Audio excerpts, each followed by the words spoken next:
Audio clear है? Good morning everyone. अब हम आज की क्लास में नाइट्रोजन फैमिली में इलेक्ट्रोनेगेटिविटी का वेरिएशन को स्टडी करेंगे। तो हमारा नाइट्रोजन फैमिली क्या याद करने का तरीका क्या था? निखिल पास सब पास, है ना? तो जैसा कि हमने पढ़ा था डाउन द ग्रुप क्या होता है, साइज इंक्रीज होता है।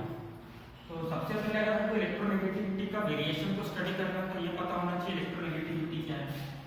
किसी को पता है इलेक्ट्रोनेगेटिविटी क्या होता है?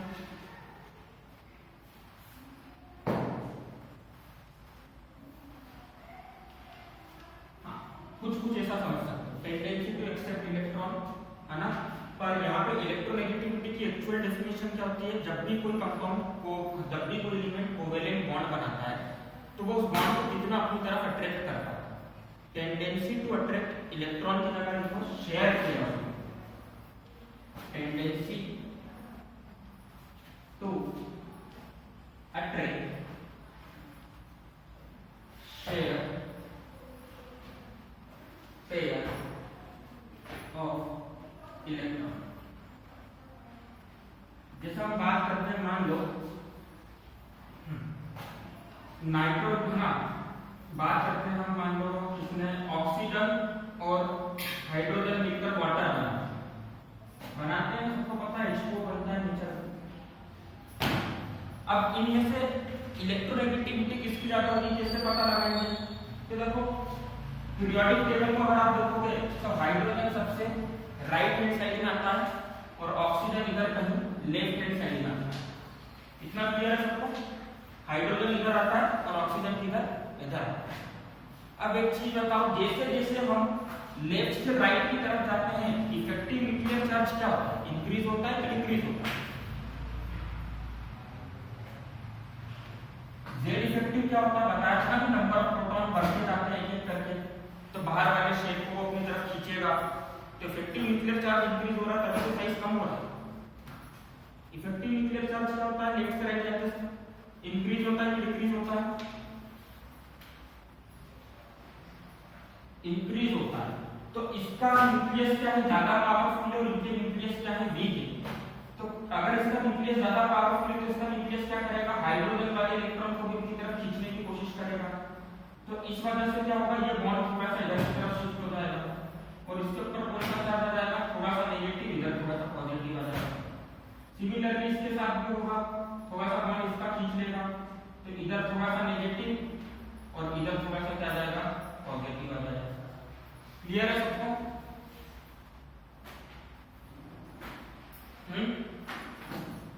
इसी प्रॉपर्टी को हम क्या बोलते हैं? इलेक्ट्रोनेगेटिविटी। तो सिंपल सी एक चीज समझ में आती है हमको यहाँ से कि जिसका जेड इफेक्टिव ज्यादा होगा उसकी इलेक्ट्रोनेगेटिविटी भी क्या होगी?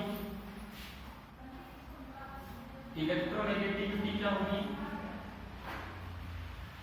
ज्यादा होगी कि कम होगी? अरे जिसका जेड इफेक्टिव ज्यादा मतलब उसका न्यूक्लियस पावरफुल, जिसका न्यूक्लियस पावरफुल है वो दूसरे का इलेक्ट्रॉन खींच सकता अपनी तरफ। मतलब इलेक्ट्रोनेगेटिविटी क्या होगी? फ्रेम में है ना, फ्रेम के बाहर कौन जा रहा है ना? इलेक्ट्रोनेगेटिविटी क्या होगी? ज्यादा होगी। जिसका जेड इफेक्टिव ज्यादा होगा उसकी इलेक्ट्रोनेगेटिविटी भी ज्यादा होगी। ठीक है?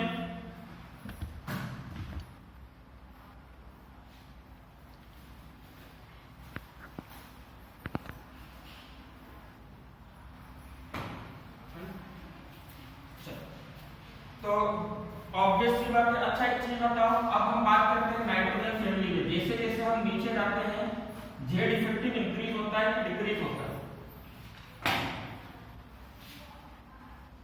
Down the group Z effective increase, down the group Z value Z effective decrease होता है।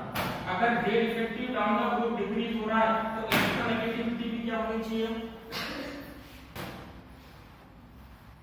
डिक्रीज होना चाहिए, क्योंकि इलेक्ट्रोनेगेटिविटी सीधा सीधा डिपेंड कर रही है जेड इफेक्टिव से। तो हम ऐसा भी तो लिख सकते हैं electronegativity is directly proportional to Z effective, है ना? ये अलग से लिख देना। इधर लिख देता हूं मैं कि इलेक्ट्रोनेगेटिविटी क्या होती है? वो डायरेक्टली प्रोपोर्शनल होगी किसके, इफेक्टिव न्यूक्लियर चार्ज की। जिसकी इफेक्टिव न्यूक्लियर चार्ज ज्यादा उसका क्या ज्यादा होगा, इलेक्ट्रोनेगेटिविटी भी ज्यादा होगा। तो डाउन द ग्रुप अगर इफेक्टिव न्यूक्लियर चार्ज डिक्रीज हो रहा है तो इलेक्ट्रोनेगेटिविटी क्या होनी चाहिए, डिक्रीज होना चाहिए। तो न्यूक्लियस वेरिएशन को down the group electronegativity decreases. अब वो टेबल देखोगे तो उसमें दिख जाएगा इलेक्ट्रोनेगेटिविटी कम होते हुए दिखेगी डाउन द ग्रुप, ठीक है।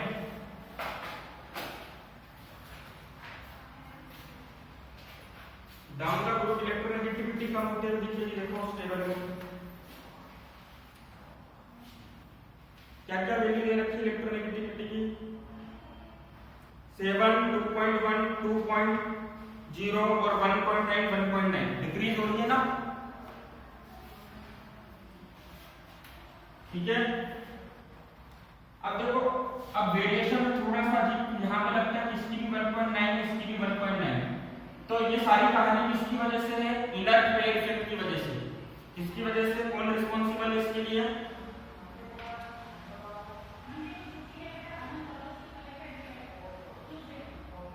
कौन रिस्पांसिबल है इस चीज की वजह से, दोनों के है ना। चलो लिख लिया है, रफ कर दो इसको।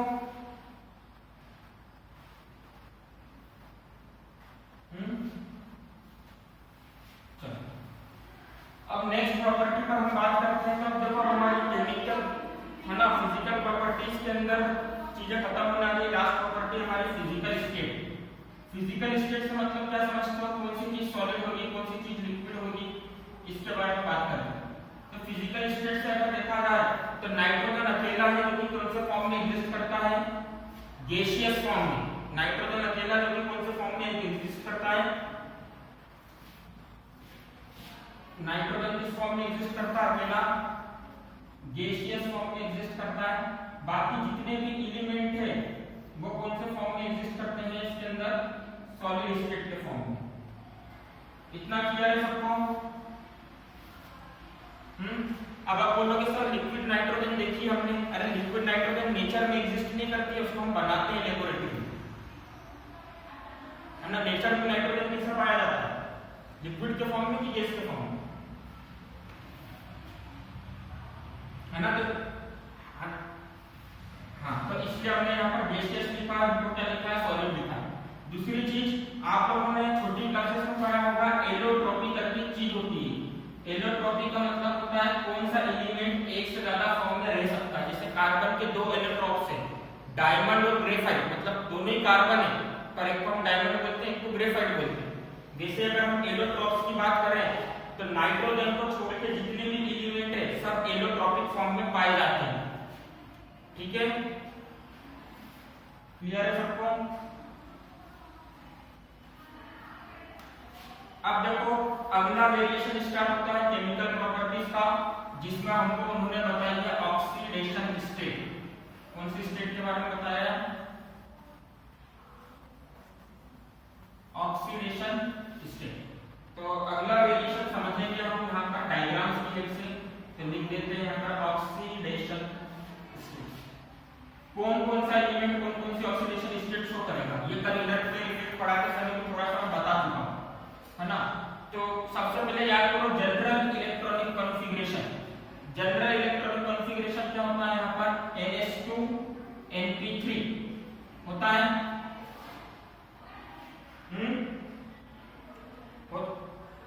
अब देखो नाइट्रोजन का इलेक्ट्रॉनिक कॉन्फ़िगरेशन क्या हो जाएगा, 2s2 2p3 हो जाएगा, है ना। चलो ग्राउंड स्टेट में देखो नाइट्रोजन ग्राउंड स्टेट में कितने बॉन्ड बना सकता है, वही क्या हो जाएगा उसकी ऑक्सीडेशन स्टेट। जितने बॉन्ड बना सकता है वही उसकी क्या हो जाएगी, ऑक्सीडेशन स्टेट एक तरीके से। तो ग्राउंड स्टेट में कितने बॉन्ड बना सकता है ऑक्सीडेशन स्टेट के हिसाब से, 3।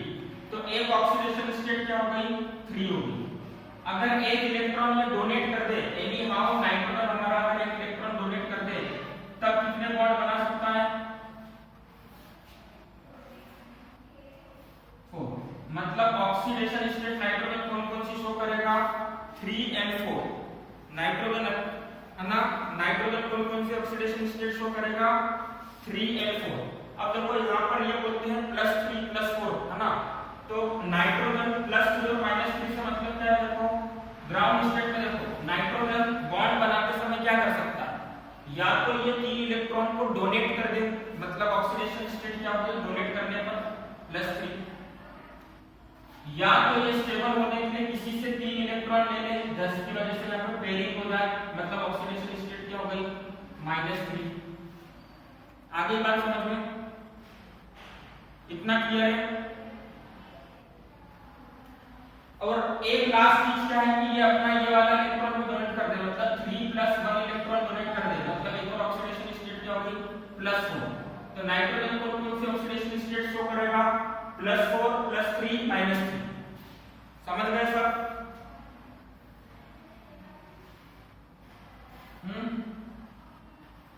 अब हम बात करते हैं फास्फोरस और आर्सेनिक के लिए।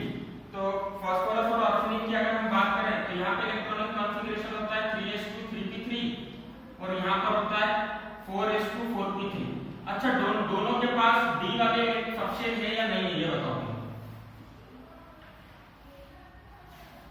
हाँ, यहाँ पर नाइट्रोजन के साथ में लिख लो ना absence of vacant d orbital, absence of vacant d orbital। क्या नाइट्रोजन के पास d ऑर्बिटल हो सकता है? n = 2 में d वाला ऑर्बिटल आता है क्या, ये बताओ मेरे।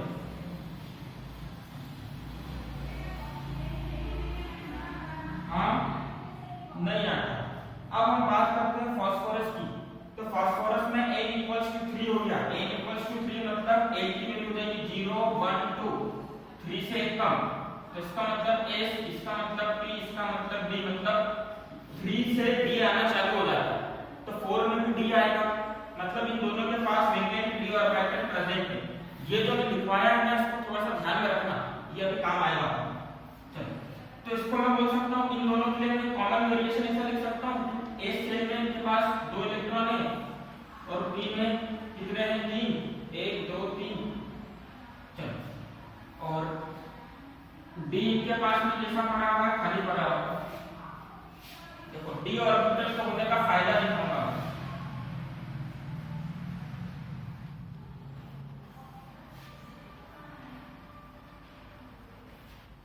अभी वेकेंट d ऑर्बिटल पड़ा 1 2 3 4 और 5 दिख रहा है सबको?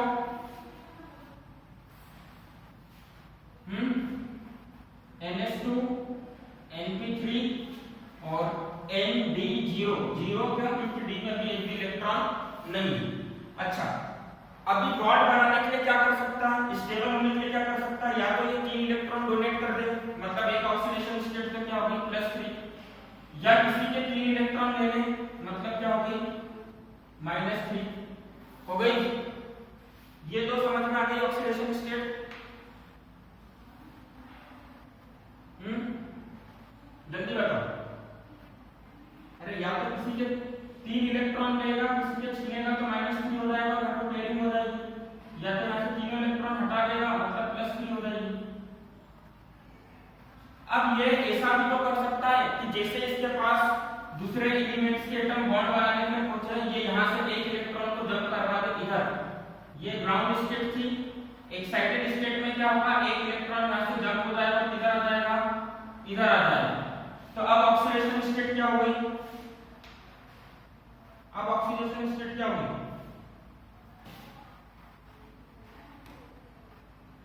प्लस में कितना, देखो 5 इलेक्ट्रॉन तो किसी को देगा नहीं, तो प्लस में कितना, कितने 4 है कि 5 है। देखो सभी वैलेंस शेल है NS2 NP और ND, सभी वैलेंस शेल है, मतलब सभी बॉन्ड बनाने में पार्टिसिपेट करेंगे। तो बोलो ना 1 2 3 4 5, मतलब ऑक्सीडेशन स्टेट क्या होगी +5। क्लियर है सबको?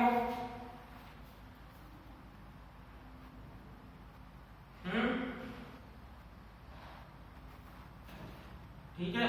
अब कोई ऐसा दिमाग पर चला रहे हैं सर यहाँ पर 5 इलेक्ट्रॉन है, 5 दे देगा, किसी को 5 दे देगा तो हम -5 लिख देते हैं। कोई भी एलिमेंट का एटम ऐसा नहीं करता कि अपने सारे इलेक्ट्रॉन डोनेट कर दे, तो 5 इलेक्ट्रॉन डोनेट नहीं करेगा, केवल डोनेट कर सकता है, इसलिए +3 +5। पर मतलब 5 इलेक्ट्रॉन किसी से छीनेगा, छीन नहीं पाएगा। ठीक है, क्लियर है सबको? समझ में आ गया ऑक्सीडेशन स्टेट? अच्छा, आर्सेनिक तक समझ में आ गया। एंटीमनी और बिस्मुथ के केस में क्या होगा? अगर हम इन दोनों की बात करें तो यहाँ पर होगा 5s2 5p3 और यहाँ पर होगा 6s2 और 6p3। यहाँ पर एक इफेक्ट आता है इनर पेयर इफेक्ट। इस इनर पेयर इफेक्ट की वजह से भले इनके पास d ऑर्बिटल है, पर क्या इनका इलेक्ट्रॉन जंप करके जा पाएगा?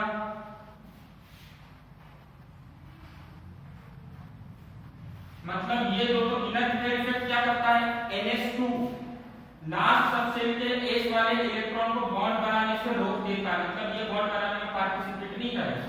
तब ऑक्सीडेशन स्टेट के लिए क्या बचा आपके पास में? Ap3 बचा, तो इसकी ऑक्सीडेशन स्टेट क्या होगी? +3। ऑक्सीडेशन स्टेट क्या होगी?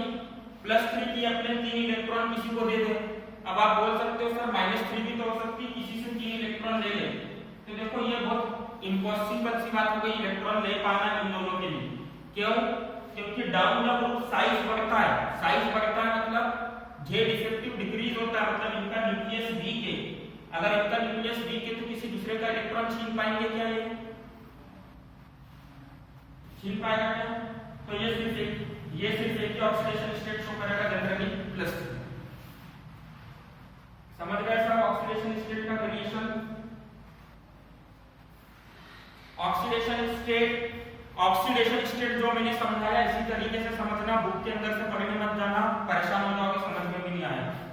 ठीक है, डायरेक्टली दे रखा हम लोगों ने।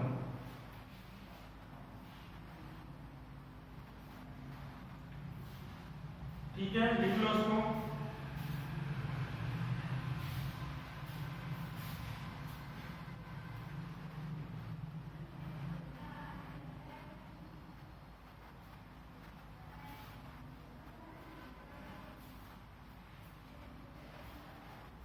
अब यहां से एक क्वेश्चन पूछा जाता है, एग्जाम में कई बार पूछ लेते हैं कि नाइट्रोजन का एनामोलस बिहेवियर क्यों होता है? तो एनामोलस मतलब पूरी फैमिली में नाइट्रोजन ही सबसे अलग बिहेवियर क्यों शो करता है?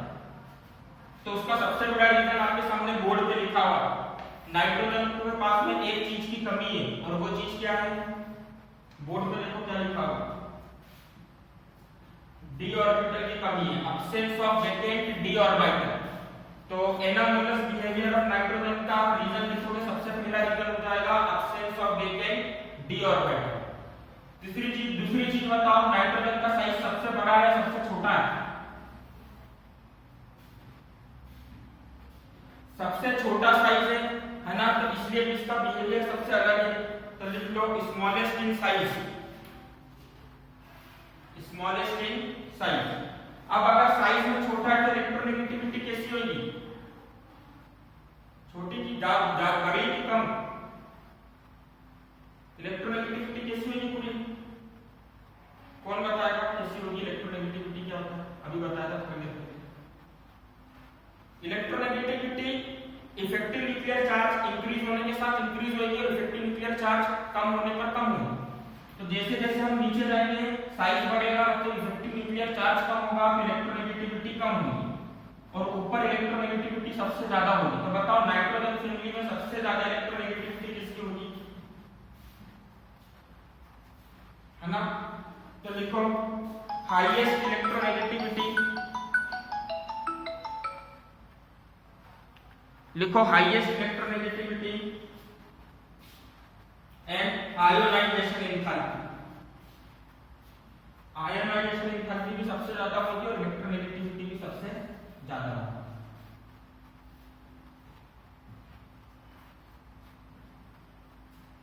लिख लिया एनामोलस बिहेवियर ऑफ नाइट्रोजन में से पॉइंट बना के लिख लो। रीजन के आंसर चार पॉइंट है। सबसे पहला इंपॉर्टेंट पॉइंट है absence of vacant d orbital.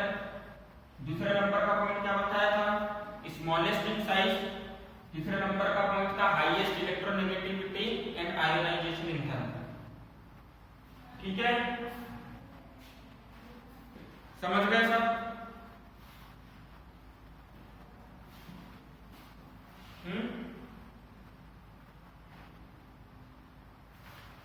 है ना। देखो एनामोलस बिहेवियर ऑफ नाइट्रोजन क्यों होता है, तो सबसे पहला रीजन आपके सामने बोर्ड पे लिखा हुआ है absence of vacant D orbital. दूसरा रीजन क्या हो जाएगा, स्मॉलेस्ट इन साइज, ग्रुप में सबसे ऊपर है मतलब साइज सबसे छोटा है। उसके बाद अगर साइज सबसे छोटा है तो क्या होगा, इलेक्ट्रोनेगेटिविटी और आयनाइजेशन इफेक्ट किसकी सबसे ज्यादा होगी, तो लिख लो highest electronegativity and ionization enthalpy among, है ना, in nitrogen film, in nitrogen film.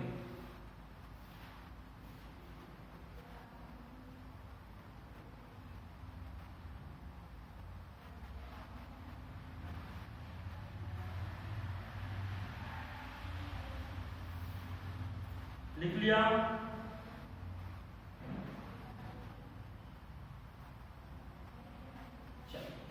अब देखो केमिकल प्रॉपर्टी में हम अगली बात करेंगे किसके लिए, अगली केमिकल प्रॉपर्टी है देखो रिएक्शन विद हाइड्रोजन, कि नाइट्रोजन फैमिली के जितने भी मेंबर्स हैं हाइड्रोजन के साथ में रिएक्ट कर क्या काम करते हैं, है ना। तो रिएक्शन विद हाइड्रोजन लिख लो, reaction with hydrogen, hydrogen family के साथ में रिएक्शन, नाइट्रोजन फैमिली के हाइड्रोजन के साथ में रिएक्शन। जब भी नाइट्रोजन फैमिली हाइड्रोजन के साथ में रिएक्शन करती है तो क्या कंपाउंड बनाती है, एलिमेंट, कंपाउंड बनता है एलिमेंट का 1 एटम और हाइड्रोजन के 3 एटम। क्या कंपाउंड बनता है, एलिमेंट का 1 एटम और हाइड्रोजन के 3 एटम, है ना। क्या कंपाउंड बनता है, एलिमेंट का 1 एटम, हाइड्रोजन के 3 एटम। तो यहाँ पर एलिमेंट नाइट्रोजन है तो बनेगा नाइट्रोजन और 3 हाइड्रोजन है तो क्या बनेगा NH3। यहाँ पर क्या बनेगा PH3, यहाँ पर क्या बनेगा ASH3, यहाँ पर बनेगा SbH3 और यहाँ पर बनेगा BiH3। इतना क्लियर है सबको। अब देखो यहाँ पर ये ऐसा बनता है, ये तो सबको समझ में आ गया। तो इसको हम क्या बोलते हैं, हाइड्राइड्स। क्या बोलते हैं इनको, क्या बोलते हैं हम, हाइड्राइड्स। अब थर्मल स्टेबिलिटी करके एक चीज होती है कि जैसे मान लो जैसे अमोनिया की बात करता हूं तो अमोनिया के केस में क्या होगा, एक लोन पेयर और 3 हाइड्रोजन इसके पास में इस तरह से। फास्फोरस की बात करता हूं तो इसके पास भी एक लोन पेयर होगा और 3 हाइड्रोजन होंगे इस तरह से, ठीक। पर एक चीज बताओ, इन दोनों में से कौन सा ज्यादा स्टेबल होगा, मतलब हीट करने पर किसका बॉन्ड जल्दी टूटेगा और किसका बॉन्ड टूटने में टाइम लगेगा। तो यहाँ पर हम एक नई चीज डिस्कस करने जा रहे हैं, बॉन्ड लेंथ। क्या चीज डिस्कस करने जा रहे हैं, बॉन्ड लेंथ। फ्रेम में ना, फ्रेम में तो बॉन्ड लेंथ क्या होता है उसके ऊपर हम बात करेंगे। देखो बॉन्ड लेंथ का मतलब नाम से समझ में आया, जो बॉन्ड की लंबाई होगी, बॉन्ड मतलब केमिकल बॉन्ड, कोवेलेंट बॉन्ड, और जो उसकी लंबाई होगी। तो देखो अगर मान लो मेरे पास एक एलिमेंट का एटम है A और एक एलिमेंट का एटम है B, दोनों आपस में शेयर करके कोवेलेंट बॉन्ड बना रहे हैं, तो बॉन्ड लेंथ क्या हो जाएगी, दोनों के न्यूक्लियस के बीच की डिस्टेंस। बॉन्ड लेंथ क्या हो जाएगी, दोनों के न्यूक्लियस के बीच की डिस्टेंस, ठीक है। क्लियर है सबको।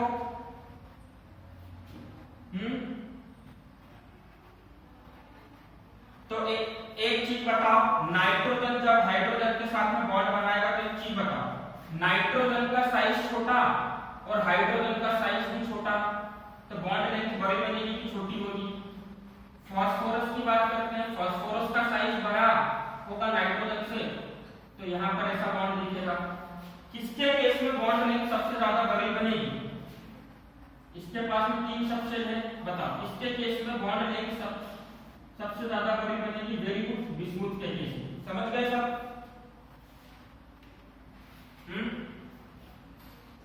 अब एक चीज बताओ, अगर आपने किसी 2 चीजों को ज्वाइन करा, जैसे आपने ये 2 डस्टर को एक लकड़ी से ज्वाइन करा, तो अगर आपने जिस लकड़ी से इसको ज्वाइन करा वो लकड़ी की लेंथ बड़ी हुई तो तोड़ने में आसानी होगी कि जिस लकड़ी से आपने इसको ज्वाइन करा है उसकी लेंथ छोटी होगी तो उसको ब्रेक करने में आसानी होगा।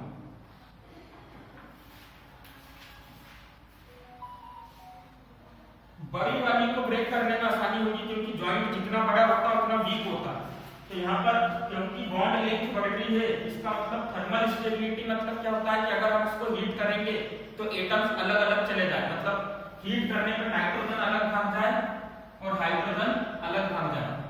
तो वो केस है ना, थर्मल स्टेबिलिटी किसकी सबसे ज्यादा होगी? माइक बंद करो। हाँ, थर्मल स्टेबिलिटी किसकी सबसे ज्यादा होगी? एक चीज बताओ, ये बॉन्ड लेंथ हाँ नाइट्रोजन की वेरी गुड सबसे ज्यादा होगी। क्यों? क्योंकि देखो यहाँ पे जॉइंट लगा है तो धीरे धीरे क्या बढ़ती जा रही है, लेंथ बढ़ती जा रही है ना, धीरे धीरे लेंथ क्या होती जा रही है, बढ़ती जा रही है।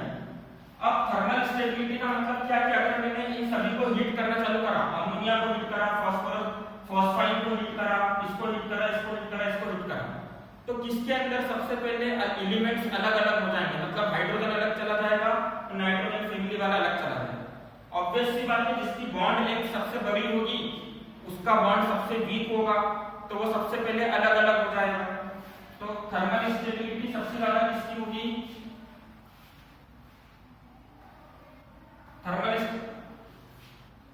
स्टेबिलिटी सबसे ज्यादा किसकी होगी? नाइट्रोजन की, फिर फास्फोरस की, फिर आर्सेनिक की और फिर बिस्मुथ की। तो लिख लो ऑर्डर ऑफ थर्मल स्टेबिलिटी, लिखो thermal stability decreases down the group और ये ऑर्डर लिखो, ठीक है।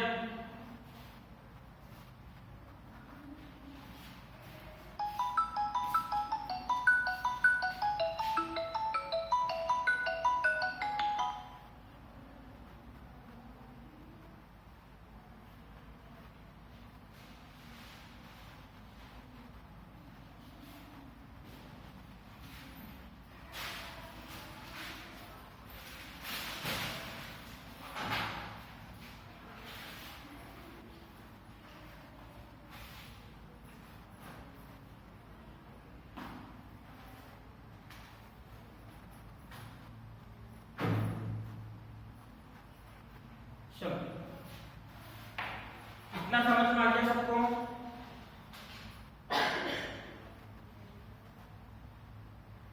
लिख लिया इसको? नेक्स्ट अब हम बात करते हैं कि है ना thermal stability decreases down the group और रीजन क्या हो जाएगा इसके पीछे का? रीजन ये हो जाएगा bond length decreases down the group, ठीक है। बॉन्ड लेंथ अगर डिक्रीज होगी तो काफी आसानी से हाइड्रोजन और ये सारी चीजें अलग अलग।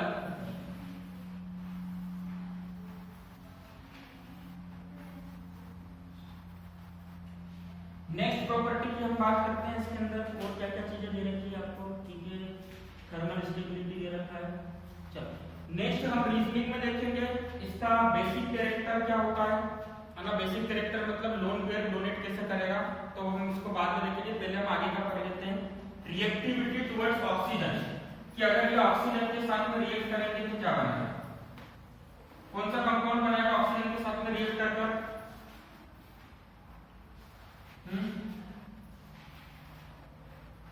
तो देखो एक चीज याद रखना, नाइट्रोजन कभी भी पेंटाऑक्साइड नहीं बनाएगा, है ना। तो देखो ऑक्सीजन के साथ ये लोग रिएक्ट करके बहुत सारे कंपाउंड बनाएंगे, रिएक्शन विद ऑक्सीजन। अगर हम बात करें तो कौन कौन से कंपाउंड बनेंगे? देखो दो तरीके के कंपाउंड बनेंगे ऑक्सीजन के साथ में रिएक्ट करके, या तो ये बनाएगा E2O3 मतलब एलिमेंट के दो एटम और नाइट्रोजन के एलिमेंट के दो एटम और ऑक्सीजन के तीन एटम, और क्या बनेगा E2O5 या तो एलिमेंट के दो एटम और ऑक्सीजन के 5 एटम। इतना क्लियर है सबको?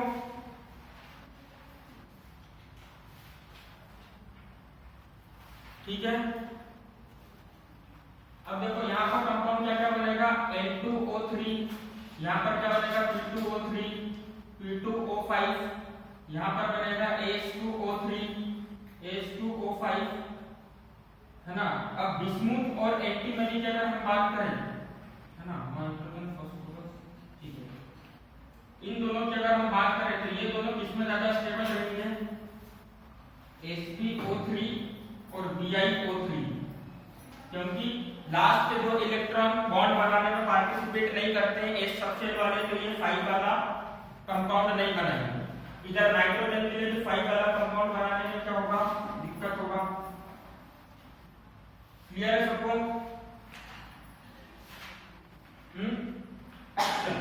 अब देखो क्लास 10th में आप लोग पढ़ते हो कि जो नॉन मेटल के ऑक्साइड्स होते हैं वो कैसे होते हैं, एसिडिक कैरेक्टर के होते हैं, और मेटल के जो ऑक्साइड्स होते हैं वो क्या होते हैं, बेसिक कैरेक्टर के। तो शुरू के ये दोनों ऑक्साइड का कैरेक्टर कैसा होगा, एसिडिक, है ना। लास्ट में बिस्मुथ का कैरेक्टर कैसा होगा, बेसिक, और ये दो ऑक्साइड जो होंगे वो होंगे एम्फोटेरिक ऑक्साइड। याद करो आपने क्लास 10 में पढ़ा होगा ऐसे ऑक्साइड जो कि एसिड और बेस दोनों की तरह बिहेव करते हैं, तो ये कौन से ऑक्साइड्स कहलाएंगे, एम्फोटेरिक ऑक्साइड्स। क्लियर है सबको?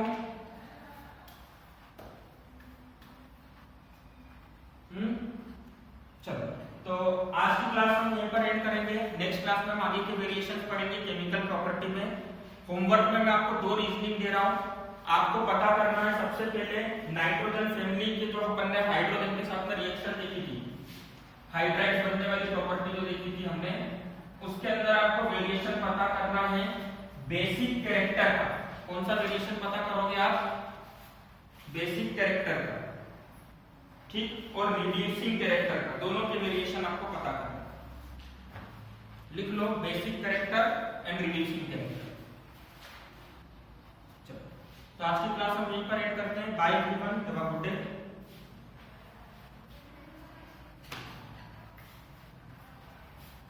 हाँ बोलो।